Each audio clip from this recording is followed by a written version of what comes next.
السلام عليكم. لا تنسوا الاعجاب بالفيديو والاشتراك في القناة. عاجل.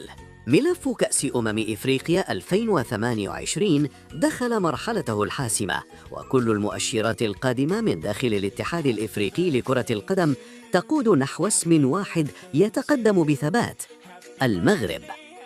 حسب تقارير إعلامية متطابقة، فإن المغرب أصبح المرشح الأول والأقرب لاستضافة كأس إفريقيا 2028، لكن هذه المرة ليس بأي شروط. المغرب دخل المفاوضات من موقع قوة بعد نجاح تنظيمه لنسخ سابقة، وبفضل ملاعب عالمية وبنية تحتية جاهزة دون أي مجازفة، ما جعله الخيار الأكثر أماناً داخل أروقة الكاف. لكن المفاجأة أن المغرب لم يكتفي بتقديم ملف تقليدي، بل وضع شروطاً واضحة لضمان تنظيم يليق باسمه وبحجم الحدث القاري. من بين الشروط المتداولة إعلامياً التحكم الكامل في الجوانب التنظيمية، رزنامة زمنية تخدم الأندية واللاعبين، ضمانات تسويقية وإعلامية، وعدم تحميل البلد المنظم أي ارتجال أو فوضى. وهنا بدأت المعارضة. بعض الدول الإفريقية اعتبرت أن هذه الشروط تعني هيمنة تنظيمية وتقصي مبدأ التناوب بين دول القارة، بينما رأت دول أخرى أن الكاف يتجه نحو الخيار الآمن حتى لو كان ذلك على حساب طموحات بلدان أخرى.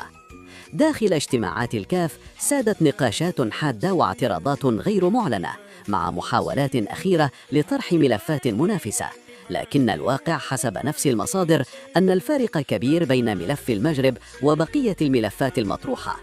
الملف لا يتوقف عند الملاعب فقط، بل يشمل التوقيت، حقوق البث، المصالح التسويقية، وحتى التوازنات داخل القارة، وهو ما جعل القرار أكبر من مجرد كرة قدم.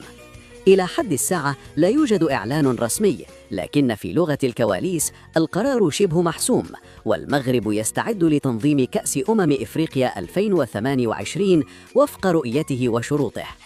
هل رضخت الكاف لشروط المغرب لأنها تضمن نجاح البطولة، أم أنها لم تجد بديلاً جاهزاً بنفس القوة؟ الإعلان الرسمي قد يكون مسألة وقت فقط، لكن المؤكد أن الكرة الإفريقية تتجه نحو نسخة عنوانها الجاهزية أولاً ثم الحسابات السياسية. تابعونا على نيوز لاين آر، نواكب الكواليس قبل الإعلان ونقرأ ما بين السطور، لأن الخبر لا يقال دائماً بصراحة.